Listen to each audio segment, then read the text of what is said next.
2장부터는 7교회에게 보내는 예수님의 말씀이었죠. 7교회가 있는 도시들은요, 아주 큰 도시들입니다. 이 교통의 중심이고 또 문화, 정치, 경제의 중심이 바로 교회가 위치해 있는 그런 도시들이었었어요. 이 7교회의 특징들이 있습니다. 교회가 있는 도시들은요, 서로 연결되어 있는 도로가 있었어요.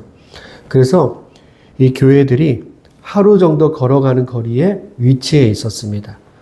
그래서 이 교회 간의 이 교제도 활발하게 이루어졌을 것이다. 이렇게 보고 있는 거죠. 이 7교회들에게 전했던 예수님의 말씀을 보면 이 땅의 교회들의 영적인 상태도 알 수가 있습니다. 어떤 교회는요, 에베소 교회를 닮아 있어요. 또 어떤 교회는 차지도 덥지도 않은 이 부작교회, 라오디게아 교회를 닮아 있는 곳도 있어요. 또 어떤 교회는 몇몇 교회가 책망을 받았던 내용을 한꺼번에 가지고 있는 교회들도 있어요.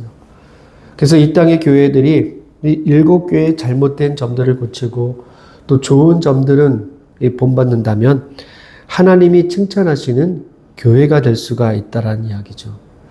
흥미로운 게 있습니다. 요한계시록 1장에 보면은요, 재림하시는 예수님의 모습이 설명되어 있습니다. 예수님이 어떤 모습이다라는 것을 말해주고 있어요. 그런데 그런 예수님의 모습이 7교회에 나타난 예수님과 연결되어 있다라는 거예요. 에베소 교회에서는 예수님이 금촛대 사이에서 다니시는 것을 나타내고 있습니다. 그리고 회개하지 않으면 촛대를 옮기겠다 경고하세요. 또 서번학 교회에서 나타난 예수님은요, 처음이요 나중이요 또 죽었다가 살아나신 분으로 설명하고 있습니다. 예수님은 서번학 교회에게 죽기까지 충성하라 당부하고 계세요. 그리고 버가모 교회에서는요, 좌우에 날성검을 가지신 분으로 나타나고 있습니다. 이게 다 1장에 나와 있는 예수님의 모습이란 이야기예요. 그리고 빌라델비아 교회에서는 다윗의 열쇠를 가지신 예수님이 내가 너희 앞에 열린 문을 두었는데 능히 닫을 사람이 없을 것이다. 이렇게 이 빌라델비아 교회를 위로하십니다. 그러니까 7교회가 예수님과 연결되어 있다는 것인데, 이렇게 연결되어 있다는 것은 교회가 가지고 있는 문제의 해답도 예수님이 가지고 계신다라는 뜻이에요. 에베소 교회는요, 칭찬도 받고요, 책망도 받았습니다. 오늘 우리가 살펴볼 이 서머나 교회는요, 칭찬만 받았어요. 7교회 중에서 5교회가요, 회개하라는 경고를 받습니다. 그러니까 완전한 교회가 없다라는 말씀이에요. 사람들은 누구나 좋은 교회에서 신앙생활 하기를 원합니다. 그런데 완벽한 교회는 없어요. 그래서 칭찬받는 교회가 되도록 만들어가는 것이 우리가 할 일이라는 거예요.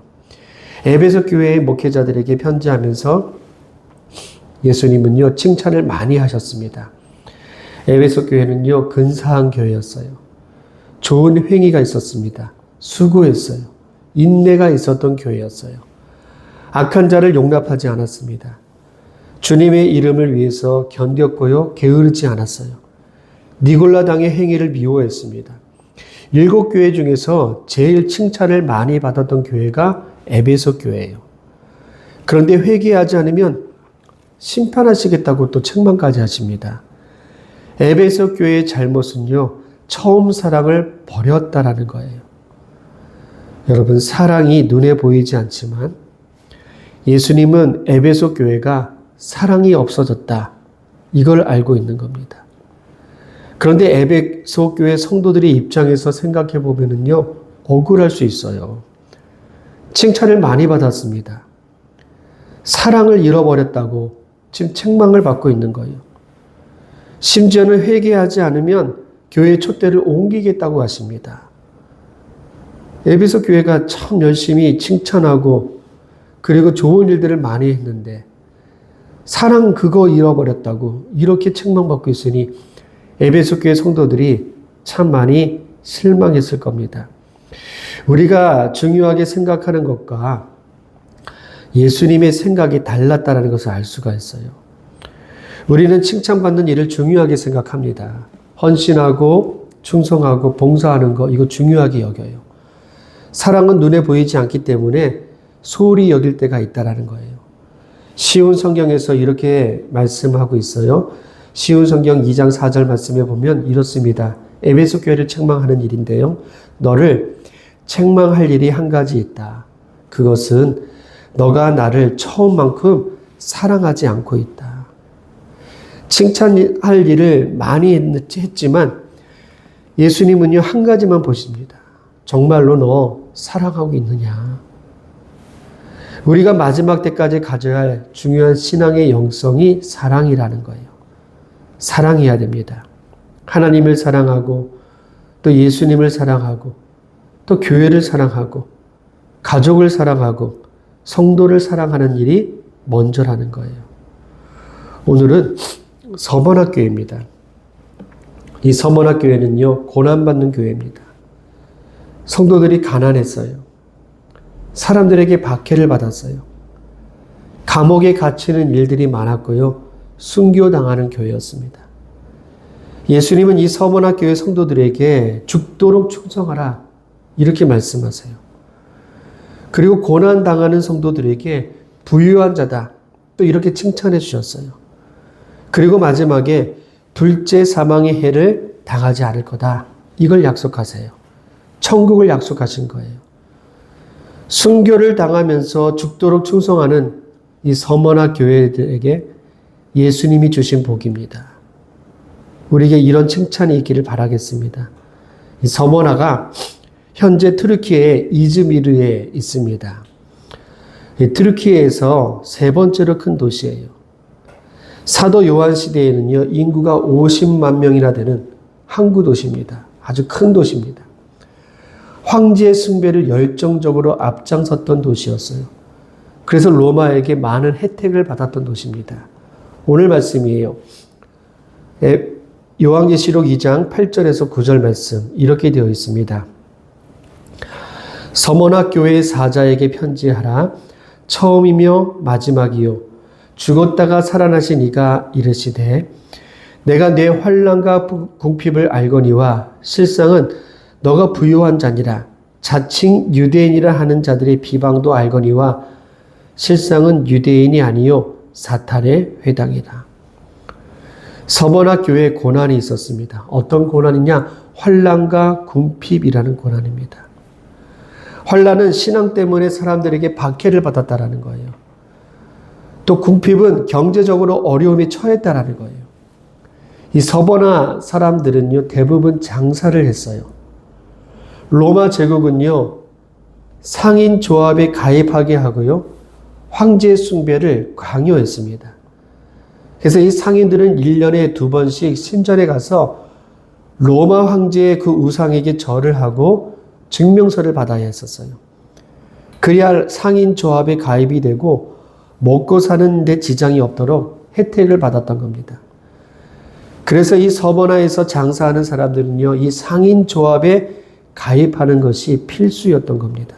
그런데 신앙 때문에 조합에 가입하지 못하는 사람들이 있었어요. 교회를 다니는 사람들이에요. 예수 믿는 사람들입니다. 그들은 생계에 큰 어려움이 생기게 되었습니다. 그래서 이 서머나 교회 성도들은요 신앙 때문에 직장을 잃어버리고 엄청난 세금을 내야 되고 재산을 빼앗기는 억울한 일들이 많았던 거예요. 모두가 넉넉하게 살아가는데 교회 성도들만 가난하고 궁핍하게 고통 속에 살아야 했었어요. 이런 경제적인 핍박을 견뎌야 했던 겁니다. 그런데 예수님은 이 모든 고통을 아신다고 말씀하세요. 그래서 실상은 너가 부유한 자다 이렇게 인정해 주고 있어요. 이 말씀이 서머나 교회 성도들에게 큰 위로가 되었을 겁니다. 믿음의 사람만이 알아들을 수 있는 비밀의 말씀이거든요. 성도들이 신앙 때문에 궁핍과 환난을 당할 때 사람들의 눈에 비칠 때는 참 비참한 사람으로 보였을 거예요. 그냥 황제에게 고개 숙이면 편한데 왜 그렇게 답답하게 사는지 사람들은요 교회 다니는 사람들 이상하게 여겼을 겁니다. 그런데 하나님이 보시기에 그렇지 않다라는 거예요. 천국의 보화를 쌓고 있는 성도들이 진짜 부유한 사람이라는 겁니다. 우리가 이런 부유한 사람 될 수 있게 되길 바라겠습니다. 로마 제국이 성도들을 핍박할 때 함께 핍박했던 유대인들이 있었습니다. 같은 동족들이 핍박을 하는 거예요. 유대인 회당에서 기독교인들은요, 로마 제국의 고발을 당하고 잡혀가도록 앞장섰었습니다. 예수님은요, 그들을 자칭 유대인이라 이렇게 부르고 있어요. 이 유대인들은 아브라함의 조상이고 하나님이 택하신 백성이라고 자랑을 합니다. 그런데 예수님은 그들이 하나님의 백성이 아니라는 거예요. 자칭 유대인이라는 거예요. 그들이 착각하고 있다는 이야기죠. 예수님은 자칭 유대인들에게 실상은 유대인이 아니라 사탄의 회당이다, 이렇게 말씀하세요. 교회를 핍박하는 것은 사탄이 하는 짓이에요. 그것을 자칭 유대인들이 앞장서서 하고 있습니다. 그래서 예수님은 사탄의 회당이다, 이렇게 말씀하고 있는 겁니다. 지금도 마찬가지입니다. 영적인 일에는 관심이 없고 세상 욕심으로 가득한 사람들이 있어요. 교회를 시험에 들게 하는 사람들이에요. 자칭 유대인들처럼 가짜 성도들이 있는 거예요. 가짜 믿음을 가진 사람들이에요. 예수님은 그들의 죄를 가볍게 보지 않으셨던 겁니다. 2장 10절 말씀에 이렇게 되어 있습니다. 너는 장차 받을 고난을 두려워하지 말라. 볼지어다 마귀가 장차 너희 가운데서 몇 사람을 옥에 던져 시험을 받게 하리니 너희가 10일 동안 환난을 받으리라. 너가 죽도록 충성하라. 그리하면 내가 생명의 간을 너에게 주리라. 지금까지 받았던 고난과 비교할 수 없는 진짜 고난이 시작이 된다는 겁니다. 죽고 싶을 정도로 힘든 고난이 올 거예요. 그런데 주님께서는요, 죽도록 충성하라, 이렇게 말씀하세요. 나중에 서버나 교회 목사 폴리캅이 황제 숭배를 거부하다가 순교를 당합니다. 그렇게 서머나 교회의 고난은요, 이제 시작이라는 거예요. 이 말씀을 받은 서머나 교회의 심정을 한번 생각해 볼게요. 로마 제국의 핍박으로 성도들이 순교당하고 유배지로 보내지고 감옥에 갇힙니다. 박해를 받아서 가족과 부모와 친척과 친구들을 잃어버렸어요. 황제 숭배를 거부해서 직장을 잃어버리고요, 장사도 망하고 생계가 어려운 거예요. 예배 자리에 나오는 것은요, 이건 목숨을 걸어야 되는 상황입니다. 서머나에서요, 신앙생활은 죽을 각오를 하고 하는 거예요.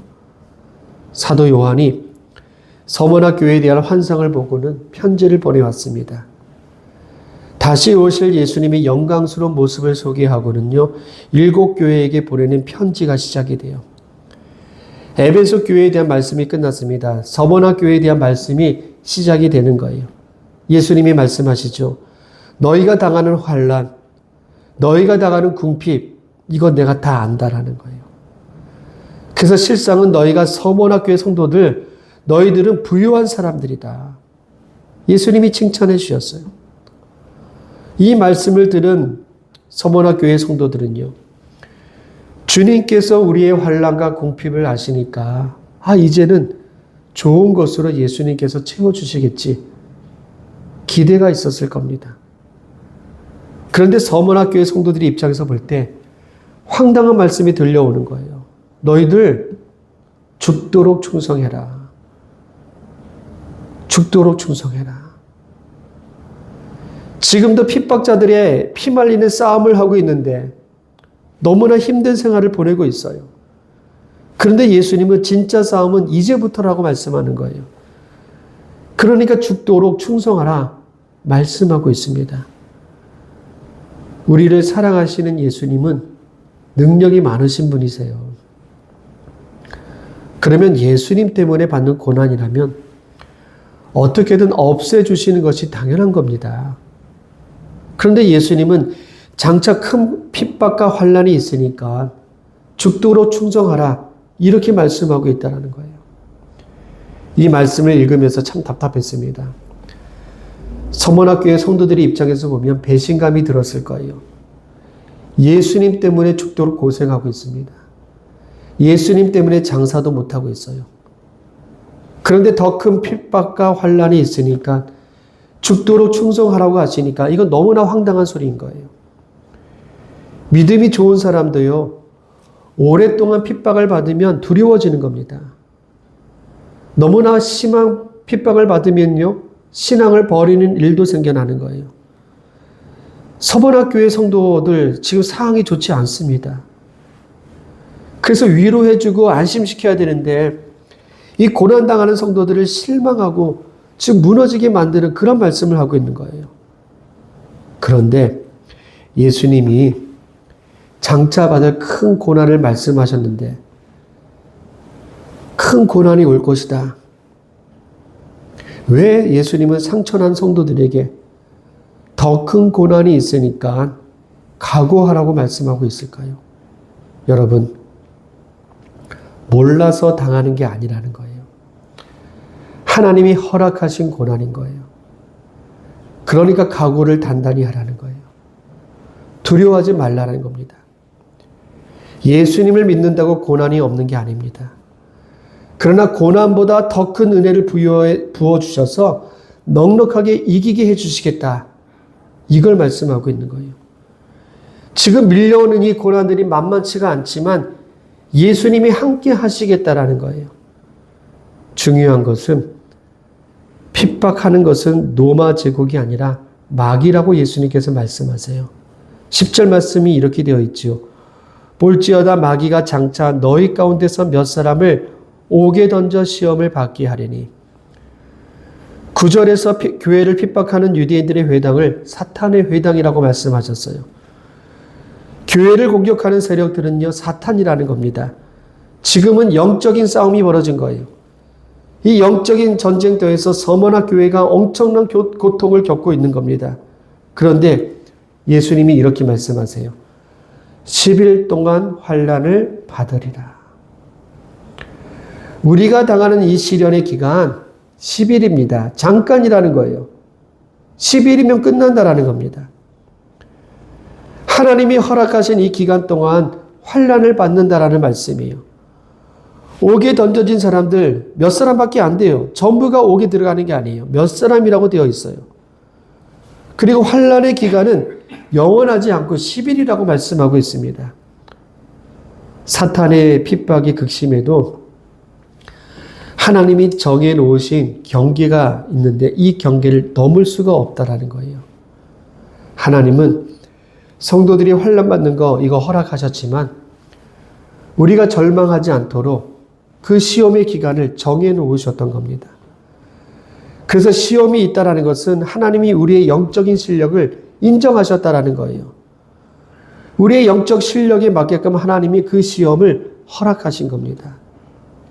서머나 교회에게 보내는 편지를 보면은요, 죽음이라는 단어, 생명이라는 단어, 이 단어들이 참 많이 나옵니다. 성도들이 겪는 고난이 가볍지가 않다라는 거예요. 죽음으로 연결될 정도로 힘들다라는 거예요. 장사를 못해서 굶어 죽어가요. 감옥에 갇혀가지고 고문으로 죽어요. 유배 가서 죽어요. 많은 성도들이 믿음 때문에 이 죽음의 위협에 시달리고 있어요. 예수님이 이 사실을 잘 알고 계십니다. 그래서 서머나 교회에 보내는 편지에서 죽음을 이기는 은혜와 죽음 너머의 영광을 강조하고 계세요.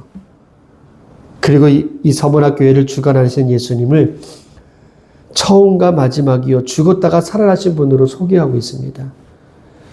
핍박이 끝나기를 기다리는 성도들에게 이 고난의 처음과 끝이 예수님의 손에 있는 것이고 예수님은 죽음을 이기시고 부활하신 분이라는 것을 말씀하고 있는 겁니다. 예수님은요, 서머나 교회가 겪고 있는 이 고난을 끝까지 경험하시고 승리하신 분이세요. 그런 주님이 함께 하시니 우리 같이 이겨보자는 말씀이에요. 우리도 견딜 수 있다는 거예요. 주님께서 함께 하시니까. 예수님은 죽도록 충성하는 서문학교의 성도들에게 생명의 칼을 주시겠다고 약속하셨습니다. 예수님 때문에 무서운 박해를 받으면서도 끝까지 무릎 꿇지 않는 믿음의 사람들에게 주시는 생명의 면류관이 있다라는 거예요. 신앙의 삶을 사는 우리들, 세상의 눈으로 보면 불쌍한 사람들입니다. 우리가 부러워하는 사람들은 세상의 권력자들이에요. 그런데 어디까지나 이거는 세상의 관점인 거예요. 영적인 눈으로 보면 우리 앞에는요, 영원한 생명이 있습니다. 그리고 또 영원한 사망이 있는 거예요. 그래서 그리스도인들은 이 영광스러운 사람들이고 세상의 권력자들은 그 영원한 사망에 들어갈 수밖에 없는 불쌍한 사람들이라는 거예요. 그래서 예수님은 서문학교의 성도들이 믿음의 눈으로 보면 우리는 가난한 사람들이 아니라 부유한 인생이라는 것을 말씀해 주고 있는 겁니다. 죽도록 충성하라. 이 말씀을 우리의 상황에서 해석해야 됩니다. 충성이란 말이에요. 충성은 맡은 일을 신실하게 감당한다는 겁니다. 죽도록 충성한다는 것은 작은 일부터 충성하라는 겁니다. 생활의 작은 부분부터, 우리의 말에서부터 신실하게 살아가는 것이 죽도록 충성하는 것입니다. 충성은요, 신실하다, 믿을 수 있는 사람이다, 이런 뜻이 있습니다. 예수님은 작은 일에 충성하는 사람에게 큰 일을 맡기시는 겁니다. 일을 맡겨보면은요, 불안한 사람이 있어요. 일을 맡겨놓고도 확인해야 됩니다. 불안해서 확인해야 되는 거죠. 그런 사람에게는요, 어떤 일이든 맡길 수가 없는 거예요. 근데 어떤 사람에게는요, 안심이 되는 사람이 있어요. 그렇게 예수님이 우리에게 믿고 맡길 수 있는 그런 충성된 사람이 되라는 겁니다. 죽도록 충성하라는 것은요, 끝까지 충성하라는 뜻입니다. 헌신은 시간이 걸려서 증명이 되는 겁니다. 헌신은 중간에 그만두지 않고 끝까지 하는 게 헌신인 거예요. 서문학교회는요, 죽기까지 충성하라는 예수님의 말씀에 순종했습니다. 로마가 아무리 핍박해도요, 무너지지 않았어요. 폴리카 같은 순교자들이 교회에서 계속해서 나왔습니다. 이 로마가 그들을 핍박할 수 있었지만 그들을 무너뜨리지는 못했습니다. 이렇게 하나님은 서문학교회를 통해서 큰 영광을 받으셨던 겁니다. 트르키의 성지 순례를 가면은요, 7교회를 방문하게 됩니다. 중요한 특징들이 있어요. 모두가 다 유적지예요. 유적지라는 말은 박물관이 되었다는 거예요. 그래서 교회의 기능은 잃어버렸어요. 거기서 예배드리지 못해요. 그냥 유적지입니다. 구경하고 오는 거예요. 그런데 서문학교회는 달랐어요. 칭찬을 많이 받았던 교회들은 흔적 없이 사라져 버렸지만 유일하게 이 서문학교회는 2000년이 지나도 지금도 여전히 그 자리에서 예배를 드리고 있어요. 고난과 핍박이 서문학교회를 더 단단하게 만들어 주었던 겁니다. 우리 교회가 이 땅에 서문학교회가 되기를 축복합니다. 죽도록 충성하는 교회가 되길 바랍니다. 또 영적으로 부유한 교회가 되기를 바랍니다. 하나님이 칭찬하시는 이 땅의 서문학교회로, 그리고 그 서문학교회 성도들로 세워질 수 있게 되기를 주님의 이름으로 축복합니다. 같이 기도합니다. 예수님이 인정하시는 부자가 되기를 구합니다. 자칭 유대인의 신앙이 아니라 영적으로 부유한 신앙으로 살기를 구합니다. 죽도록 충성하라는 예수님의 말씀에 우리 끝까지 충성해서 생명의 면류관을 받을 수 있기를 우리 같이 기도하겠습니다. 기도합니다.